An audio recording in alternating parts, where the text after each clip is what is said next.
Hello fellow woodturners, and welcome to another episode of The Naked Turner. Today I'm going to be turning a small square bowl out of Sapelle. I'm turning this for a friend named Wes who works at El Cerrito Woodwork. The last bowl that I turned out of the Sapelle for John Bray, he liked so much that Wes saw it and he wanted to have a bowl out of the Sapelle as well. So right now I'm going to be working on a square Sapelle bowl, about 6 inch by 6 inch, and I hope you enjoy the video. Okay, so don't forget the most important thing, which is safety. Remember to read, understand, and follow all the safety for each tool that you're going to be using. And don't forget eye protection, and if you're turning some wood that can be relatively harmful to your lungs because it's dry and powdery, which this particular chunk of Sapelle that I'm going to be turning is pretty dry, and the powder from it is very fine, or the dust from it is very fine, so I'll be wearing my full face respiration and eye protection. Alright, let's get started.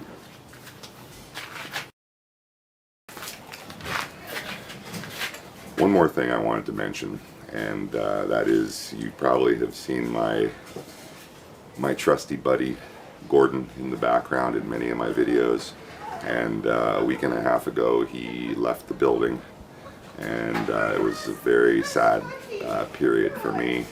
I'm still having a hard time because I get up in the morning and he's not there, and get home from work in the evening and he's not around. But I know he's in a better place, and hopefully he's chasing squirrel up there in the old dog heaven, eating some good kibble and bits, and I miss him dearly. And you know how they say an owner looks like their dog and vice versa? That's definitely a true statement between my good buddy Gordon and I. He was just about 14 years old. He'd lived a good life, and had always been very healthy, other than a little bit of a rear leg problem from chasing squirrels. But hopefully he's in a more peaceful and better place. Alright, let's get turning.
Okay. Let's take a look at that. Alright, it's getting a nice shape.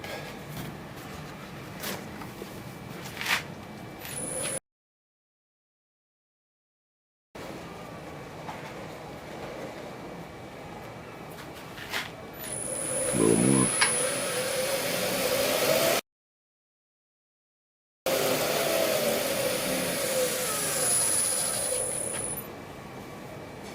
Alright.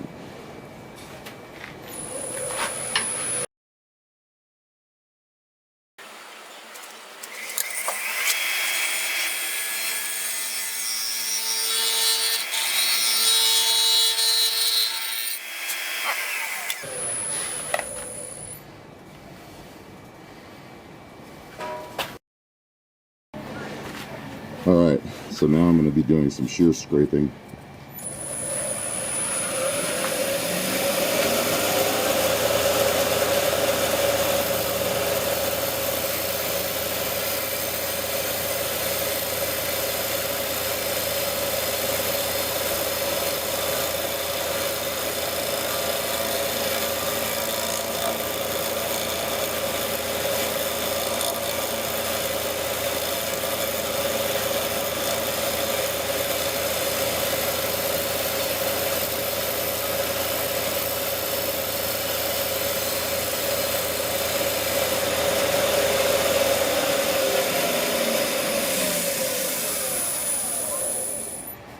there we go. They're really nice and smooth now, and it's got a pretty shape, as you can see. As you can see, it's got this nice swooping shape here along the outside edge. Then I'll be hollowing out and following that detail down to about 1/4 of an inch thickness throughout this outer edge to give it this sort of flying seagull look. So hopefully it'll turn out well. I'm going to put a mortise in the bottom for my expanding scrolling jaw chuck and do a little sanding on this, and then we'll flip it around and start hollowing out the inside.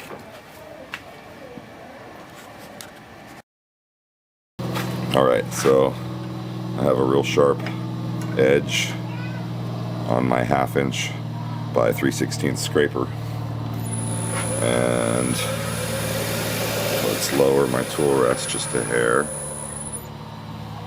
Okay, and I'm going to start hollowing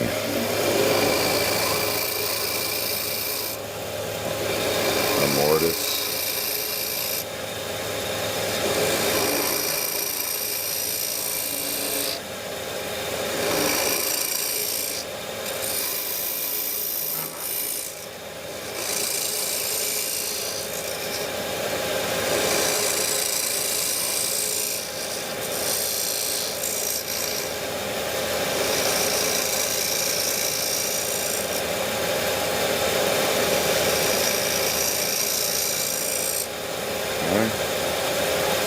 Switching over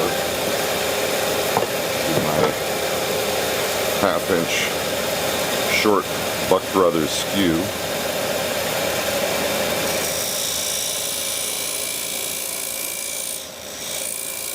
Creating the dovetail on this edge.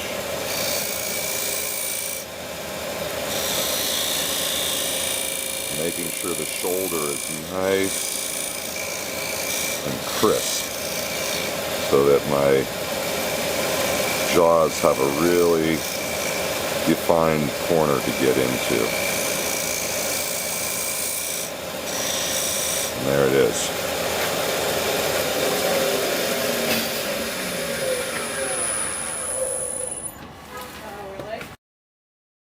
Now I'm just going to be shaping the outside edge of the foot ever so slightly. I just want to put like a little bit of a relief on it right here.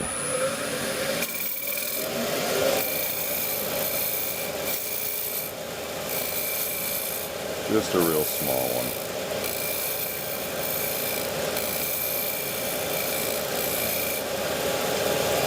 Something like that.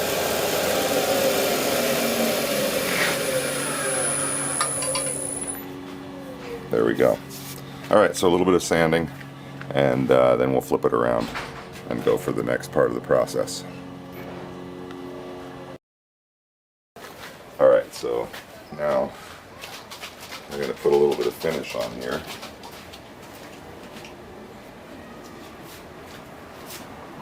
And in order to do that, I'm going to use my regular finish,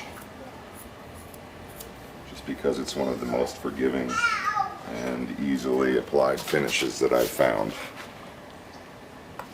I like it a lot better than lacquers and polyurethanes and stuff like that.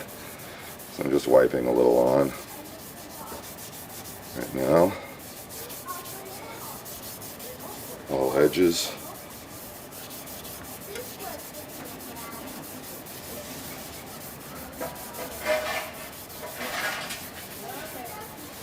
And down here on the foot.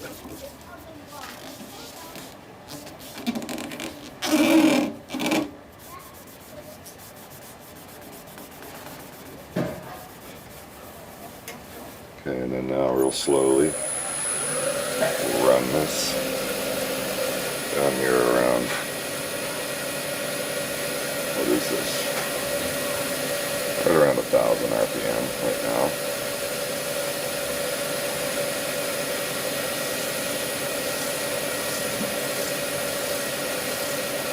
Finish on. Gotta be real careful out there where it's just hair. So when I go to put that on, I like to take a little bit more cloth, ball it up with piece that I'm putting my finish on, like so. That'll help to protect your knuckles.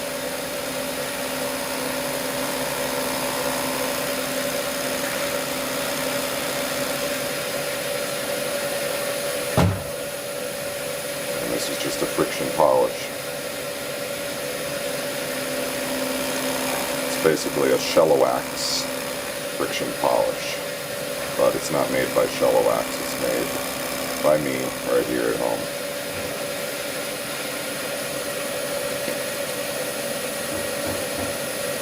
Increase the speed, get it up to more like 2,000, 1,900 RPM.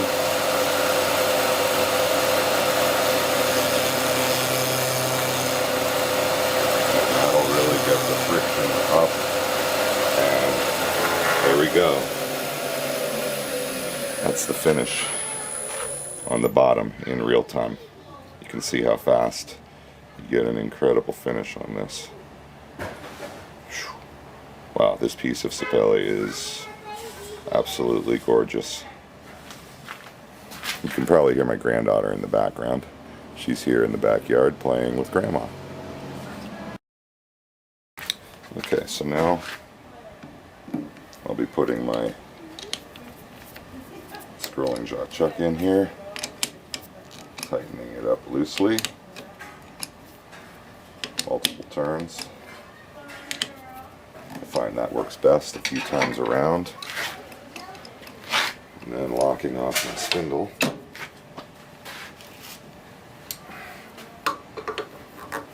Loosen that.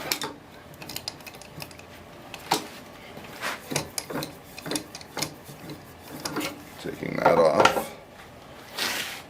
Now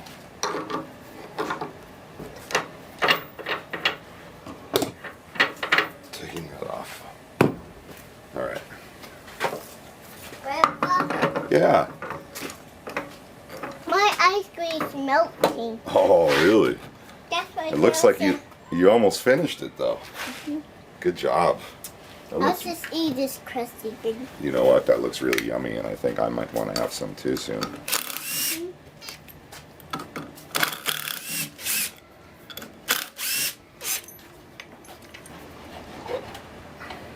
Okay, whenever you're turning square-ended or horn-end pieces like this, you really want to make sure your corners are not going to clip any part of your banjo or your tool rest. Alright, and there we go. We're ready for some hollowing. Safety gear. Set them up.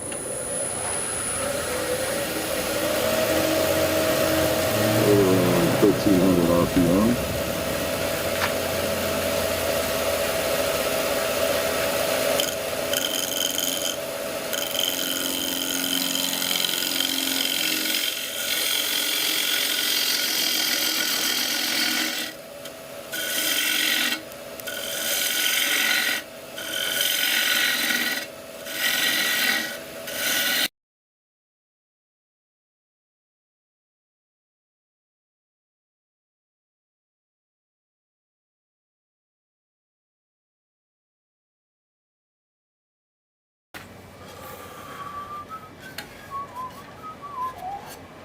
Alright, it's looking nice.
Starting to get the shape.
Okay, let's take that off.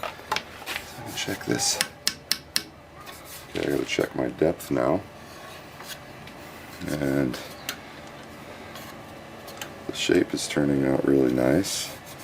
I can get thinner through here and thinner down in the bottom. Safety gear.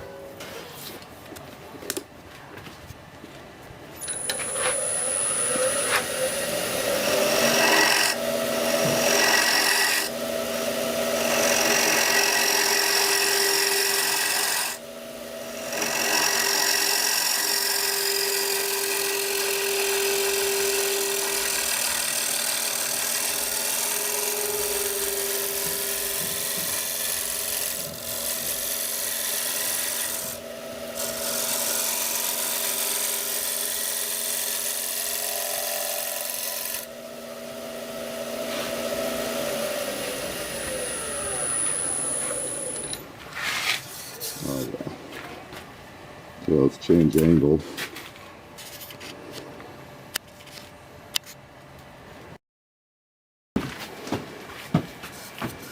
That's a little better.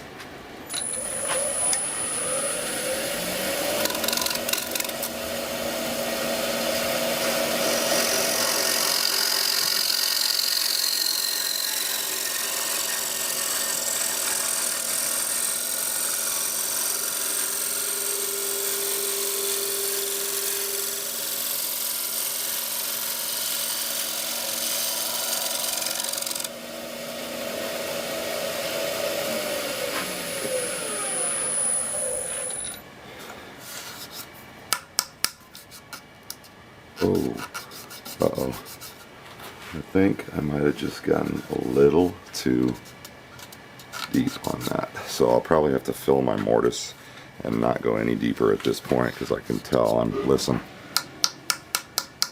right down to the bottom of this thing. So now I'm just going to work this edge. I didn't measure. I should have gotten out my measuring device and measured. All right, here we go.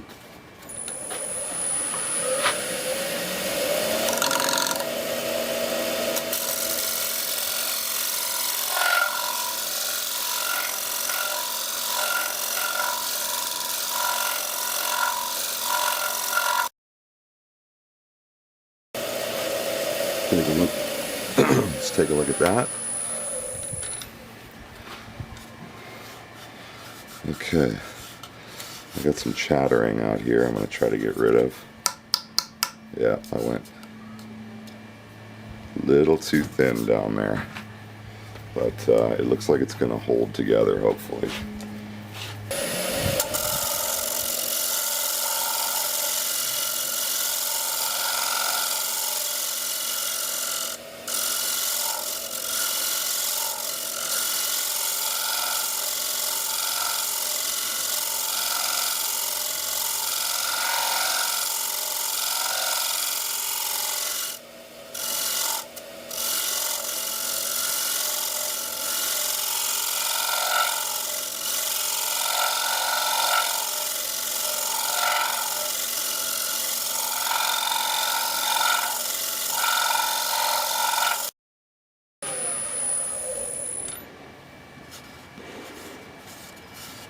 Okay, that's getting rid of most of that.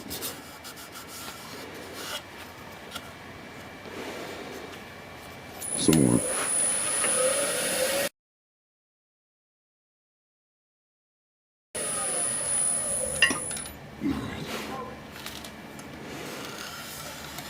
Oh, I got a little tear out right here. So let's see if I can scrape that away.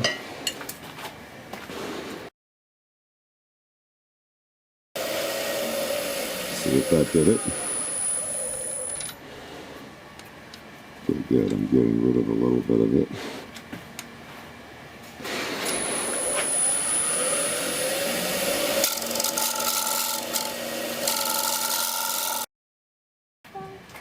All right, I have a little tear out here I'm going to try to get rid of.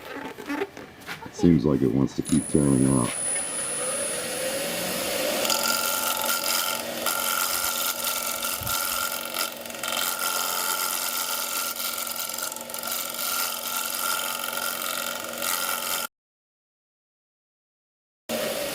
All right, let's see. I think. Excellent. I've almost gotten rid of all the tear out.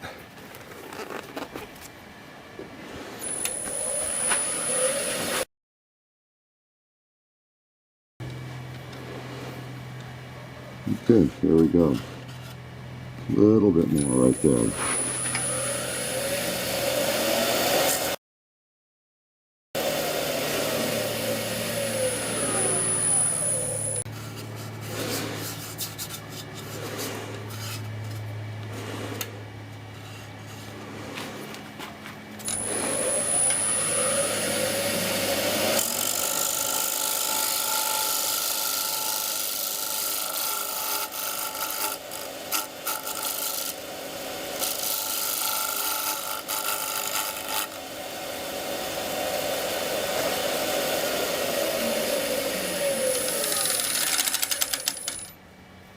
Alright, there it is.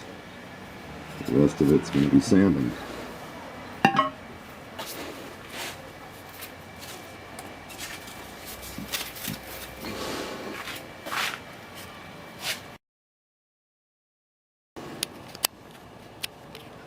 Alright, so I'm putting some finish on right now.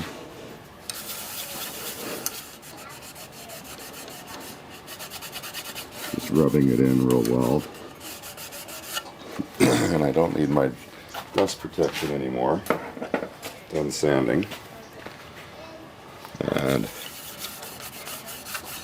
I like to put a healthy amount of this, especially on these ears and the end grain.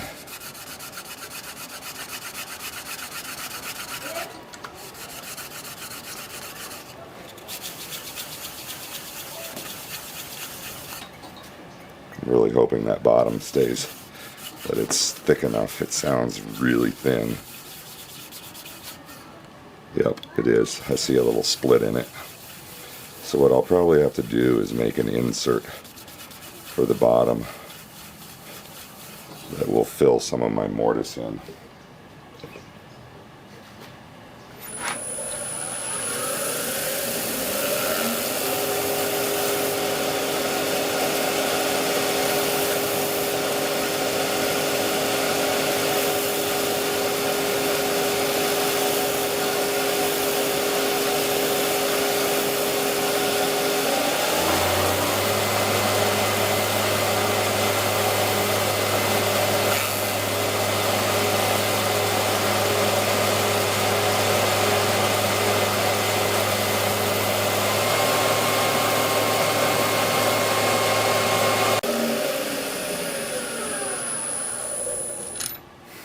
There we go.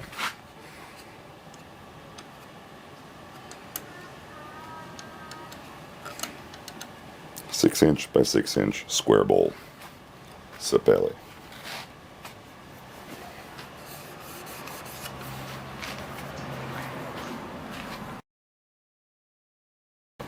Alright, so here it is. And actually, the bottom did get a little thin, but I managed to put a tiny bit of CA glue here where there was a small split trying to develop, and I think it's going to be fine. I'll just mention to the person that I'm giving it to that it's very thin on the bottom, but this piece of wood turned out beautifully. It had some real locked magic inside of it. Okay, so the bottom, the bottom of my mortise on this Sapelle square bowl is just a little bit thin, and I was able to stabilize it.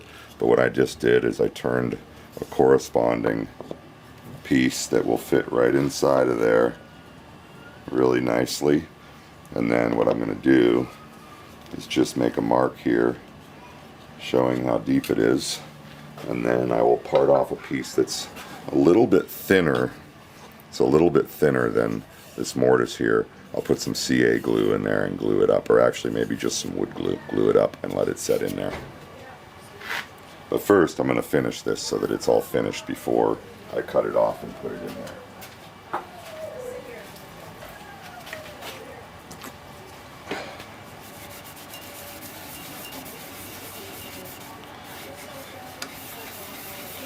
Okay, there we go.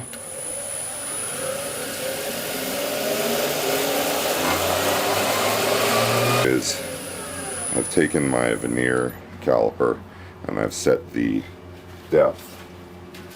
I don't know if you can see this, but I've set the depth right there. That shows me how deep it is. So then I'll make a mark there and cut it off a little bit shallower than that point.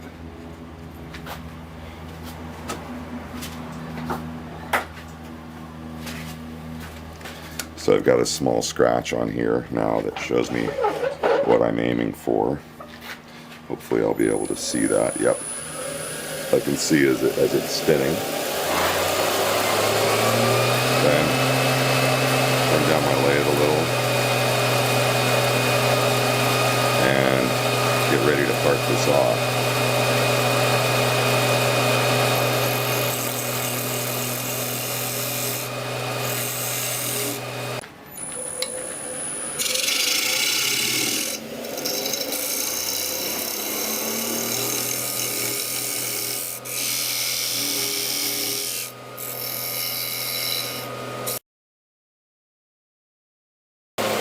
So, just so that I don't lose this piece, I'm going to take it off and I'll slice it off on my bandsaw and then glue it in.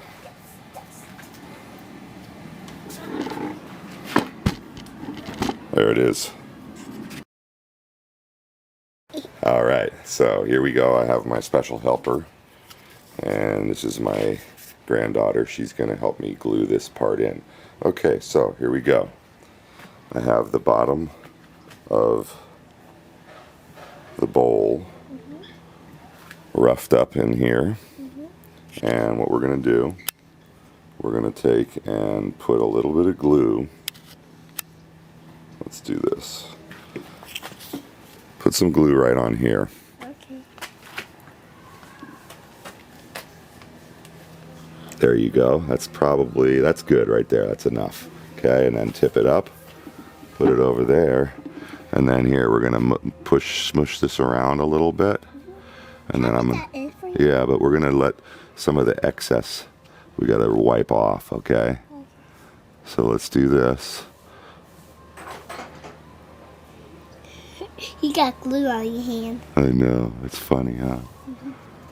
Okay, so now what you're gonna do, I want you to take this and put it in right like that. Okay, drop it right in there. Perfect. Perfect. Okay, that's it. Now all we have to do is I'm going to line up the grain here like this.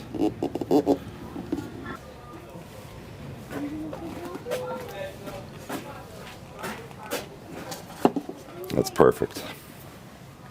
Let it dry up and that'll be ready. So now what I did is made myself a corresponding weighting block so that I can clamp that in place. I'm going to put that on like that, and then I'm going to put some weight on top of it.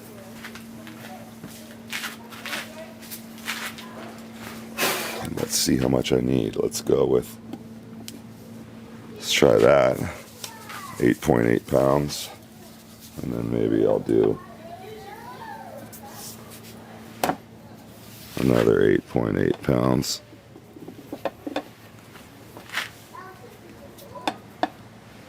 And that looks good. Okay, so now it's gonna clamp up and dry for the next half hour or so.